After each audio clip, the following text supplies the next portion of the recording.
সাক্ষী ভোলানাথ ঘোষ যিনি আদালতে যাচ্ছিলেন, কিন্তু 7 সকালে একেবারে বাসন্তী হাইওয়ের ওপর, যেটা সিসিটিভি আওতার বাইরে, সেই জায়গায় একটি ট্রাক এসে তাকে ধাক্কা মারলো।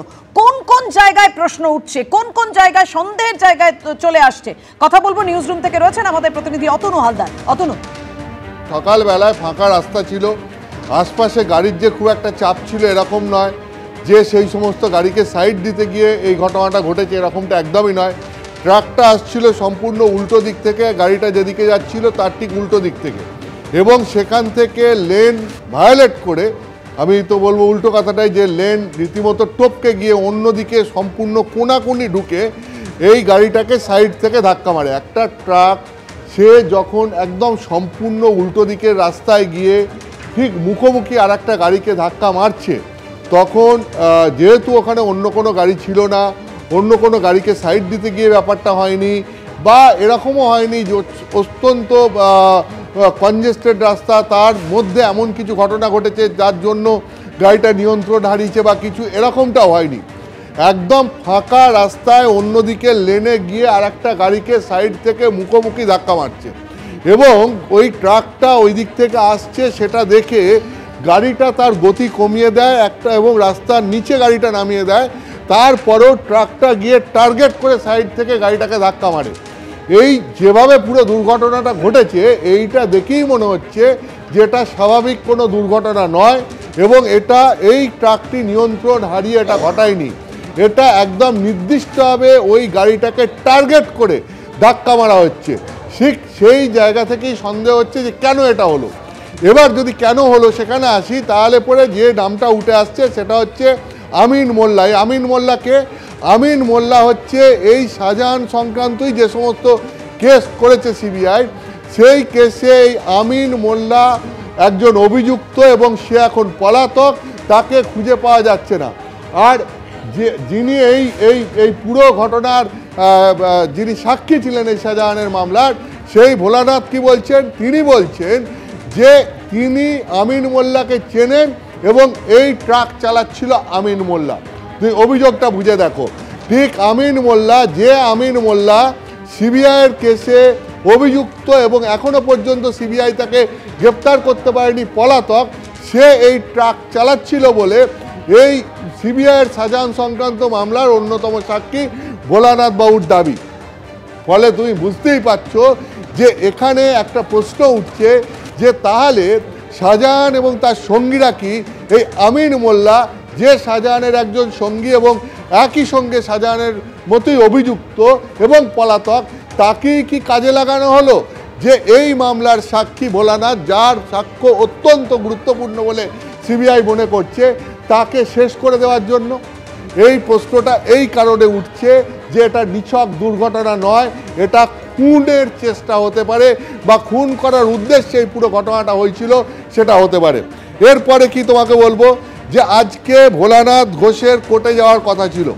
এখন ভোলানাথ ঘোষের কোর্টে যাওয়ার কথা ছিল একটা পুরনো মামলায়, যে মামলাটাতে ভোলানাথ ঘোষ নিজেই অভিযুক্ত। এখন তিনি যে কোর্টে যাবেন এটা সবাই জানতো, ফলে তিনি ওই রাস্তা দিয়ে কোথায় কখন যাবেন, কোথায় যাবেন, এইটা অনেকের কাছেই খবর ছিল, এবং সেটাকেই কি এই ঘটনার ক্ষেত্রে মানে বেছে নেওয়া হলো। যেহেতু জানা ছিল যে আজকে ভোলানাথবাবু কোর্টে যাবেন, এই রাস্তা দিয়ে যাবেন, এই সময়ে যাবেন, সেই জন্য কি তাকে টার্গেট করাটা অনেক সহজ হয়ে গেছিল, এই প্রশ্ন উঠছে। এরপরে হচ্ছে যে অভিযোগ কি উঠছে, যে শেখ শাহজাহান জেলে থাকা সত্ত্বেও তার সঙ্গীরা বাইরে যথেষ্ট সক্রিয়, এবং কয়েকদিন আগেও এই অভিযোগ উঠেছে, এক সাক্ষী তার মামলার ক্ষেত্রে এক সাক্ষী অভিযোগ তুলেছিলেন যে তাকেও হুমকি দেওয়া হচ্ছে, ভয় দেখানো হচ্ছে, এবং তিনি আজকে বলেছেন যে তাকে না পেরে ভোলানাথ ঘোষকে টার্গেট করা হয়েছে, আর এক সাক্ষীকে টার্গেট করা হয়েছে। তা এই অভিযোগটা উঠছে যে শেখ শাহজাহান এবং তার সঙ্গীরা এখনও যথেষ্ট সক্রিয়, শাহজাহান জেলে বসেই সক্রিয়, এবং যেটা দেখা যাচ্ছে শাহজাহানের মামলায় যারা সাক্ষী রয়েছে, যাদের সাক্ষীর ওপর শাহজাহানের ভবিষ্যৎ নির্ভর করছে, তাদের কি হুমকি দেওয়া হচ্ছে, তাদের সঙ্গে এই ঘটনাগুলো ঘটছে। ফলে এগুলোকে নিছক কাকতালীয় ঘটনা নয় বলে অনেকেই মনে করছেন। অনেকেই যেটা মনে করছেন, একদম নির্দিষ্ট লক্ষ্য নিয়ে, উদ্দেশ্য নিয়ে এই ঘটনাগুলো ঘটানো হচ্ছে, এবং এর পেছনে শাহজাহানেরই হাত রয়েছে এরকম অভিযোগও অনেকে করছেন। এখন ঠিক কী ঘটনা হয়েছে, কিভাবে হয়েছে, কে ঘটিয়েছে, এই সমস্ত কিছুই এরপর জানা যাবে পুলিশি তদন্তে। ফলে আমাদের এখন দেখতে হবে যে এরপর পুলিশি তদন্ত কোন পথে যাচ্ছে। পুলিশ সমস্ত সিসিটিভি ওই এলাকার, যদিও যেখানে ঘটনাটা ঘটেছে সেখানে নির্দিষ্ট কোনো সিসিটিভি ছিল না, কিন্তু ওখানে আশপাশে অনেক সিসিটিভি ছিল।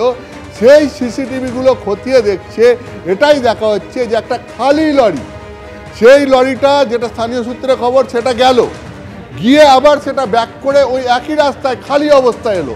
আর সাধারণত লরি কোথাও একটা গেলে সেখানে মাল লোড করতে বা আনলোড করতে যায়, তাহলে সে কোনো জিনিসপত্র নামালেও না, আবার সে কোনো জিনিসপত্র তুলেও নিল না গাড়িতে, কিন্তু ওই রাস্তা দিয়েই সে গেল খালি অবস্থায়, আবার ওই রাস্তা দিয়েই সে খালি অবস্থায় ফিরছে। এইটা কি করে সম্ভব? তাহলে এই লরিটার ঠিক উদ্দেশ্যটা কী ছিল? তাহলে কি সে এই ঘটনা ঘটানোর জন্যই ওই পথে গিয়ে আবার ঘুরে ওই রাস্তা দিয়ে আসছিল? এই সমস্ত কিছু সিসিটিভির ফুটেজ, যেগুলো আশপাশে যে সমস্ত সিসিটিভি আছে সেগুলোর ফুটেজ খতিয়ে দেখে বের করার চেষ্টা চালাচ্ছে পুলিশ।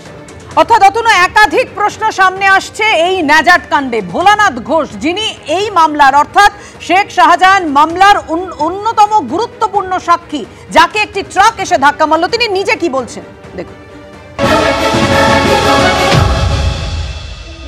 মূলত এই যে ঘটনাটা, সেই ঘটনাটা কি দুর্ঘটনা বলতে আপনি নারাজ?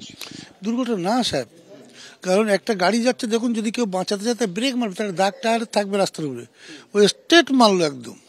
আমার গাড়ি নিচে নেমে গেছে, আমার গাড়ি 40 মতো স্পিড ছিল, আমি কোনোদিন জোরে যাই না গাড়ি নিয়ে। এটা একদম আমাকে চক্রান্ত করে মারা, কিন্তু আমাকে ও জানে যে আমি শেষ হয়ে গেছি, ও বুঝে নিয়েছে যে আমি ক্লিয়ার করে দিচ্ছি সব। এটা কে? ও বলতে কাকে লক্ষ্য করছে? ও আলিমিতে আরম্ভ করে পিছনে যে গ্যাং আছে প্রত্যেকের নাম কাল কাগজে পেয়ে যাবেন। আচ্ছা, আলিম ছাড়া আর কারা কারা রয়েছে? আলিম মানে আব্দুল আলিম। আব্দুল আলিম কি চালকের আসনে বসেছে? একদম একদম। আব্দুল আলিমের রাজনৈতিক পরিচয় কি রয়েছে? ও তো বললাম, ও তো রাজনীতি মানে ওই পঞ্চায়েতে কিছু কাজ দেখাশোনা করে, আর বিভিন্ন লোকের জমি হরণ করা এবং কিছুটা গুন্ডা বাহিনী হিসেবে কাজ। ওর মূল বক্তব্য হচ্ছেই, এবং বিভিন্ন এরকম লোকের সঙ্গে ভালো সম্পর্ক। কিন্তু এই যে লরিটা নিয়ে ধাক্কা মারলো আপনার গাড়িতে, আপনাকে তো খুনের পরিকল্পনা করা হয়েছে। একদম একদম। এটা তো সামাদের লরি, সামাদ তো কিনে। আমি জানি না, লরিটার পরে শুনলাম। সামাদও তো পঞ্চায়েত সদস্য। হ্যাঁ, সামাদও পঞ্চায়েত সদস্য। এই ঘটনায় কি সামাদ, আলিম তারা প্রত্যেকে একত্রিত হয়ে রয়েছে? এটা প্রশাসন দেখবে, কারণ আমি যেটা জানবো না এই বয়সে দাঁড়িয়ে, হয়তো কাউকে দোষ চাপাবো না, এটা আমার একটা খুব সিদ্ধার্থ। অন্যভাবে কাউকে দোষ চাপাবো না, প্রশাসন নিশ্চয়ই সব বার করে নেবে, এটা আমার ধারণা। বাড়ি থেকে আপনি কটার সময় বেরোন? একদম ঠিক 9টায় এখান থেকে সিঁড়িতে বেরিয়ে, গাড়িটা আমার এখানেই থাকে, এখান তুলি বাসে ড্রাইভার নিয়ে চলে যায়। তারপরে ওখানে গিয়ে পৌঁছলেন? ও না, যখন ওখানে অ্যাক্সিডেন্ট করছে তখন 9:17 হবে। আমি সামনের আসনে একদম সামনে, এবার আমি সবসময় চেয়ে থাকি সামনে দিকে, আমি ঘুমাই না গাড়িতে। আর ড্রাইভার বলছি এত লরি এত জোরে আসছে, হ্যাঁ ওদিক কোনো কিছু না, আমাদের চাপছে, তুই নিচে নাম।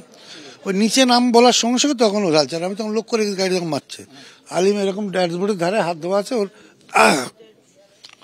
কালো একটা হাতা কাটা সোয়ের আছে, ছোট আছে, ওই এক ঝলক দেখলাম, আর আমার দেখার কোনো ক্ষমতা নেই। তারপরে বেরিয়ে গেল কি চলে গেল জানি না। এই পরিকল্পনাটা কেন?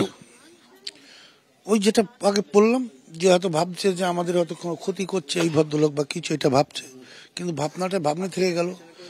আর ওরা তো বিভিন্ন চক্রান্তের সঙ্গে যুক্ত, এটা হচ্ছে মূল ব্যাপার। ওদের এসব কাজ করে কোনো পয়সা করি পায়, কিছু পায়, এরকম কোনো বড় ডিল হতে পারে। শাহজাহান মামলায় আপনি অন্যতম একজন সাক্ষী, সেই হিসাবে কি আপনাকে সরিয়ে দেওয়ার চেষ্টা? একদম ফাইনাল, একদম একদম আমাকে যে ওকে এখান থেকে শেষ করে দিতে হবে। নইলে অনেক কিছু তথ্য আমার জানে, যেগুলো 19 সালে বলেছে, পরে হয়তো সে কাট করে দাঁড়াতে পারে, সেগুলো বলতে পারে আমার সামনে, এগুলো ভাবনা। কার তথ্য? শাহজাহানের তথ্য অনেক কিছু আপনি জানেন। ওই বললাম 19 সাল পর্যন্ত যেটা জানি, 20 সালের আগস্ট মাস পর্যন্ত, সেটাই। এবিপি আনন্দ, এগিয়ে থাকে, এগিয়ে রাখে।